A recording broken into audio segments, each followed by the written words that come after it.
Regarde le modèle, c'est de se dire, mais c'est un cheval qui est fait en descendant, on voit la ligne de dos qui est faite en descendant, c'est vraiment un cheval de complet, est-ce que c'est un cheval de dressage?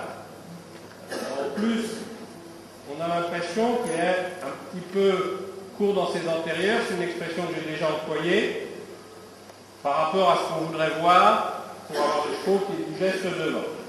Et puis, on voit qu'il a une longue encolure, on le voit marcher correctement au pas, et on voit qu'il a un galop tout à fait montant et équilibré, qu'il a une très belle cadence de trot, qu'il a de la souplesse. Et c'est assez typique.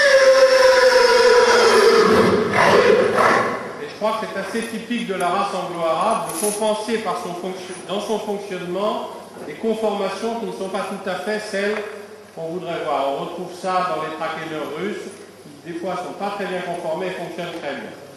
Et ce cheval qui est fait vraiment pour le concours complet, d'ailleurs ça a été un excellent cheval de concours complet, courageux et sautant bien, nous disait Serge Cornu, qui sait de quoi il parle, aussi en concours complet, montre bien qu'on peut avoir cette conformation qui vient de devant et sembler avoir l'aptitude qu'il faut pour le dressage. Pour avoir confirmation, on le reverra demain sous la selle.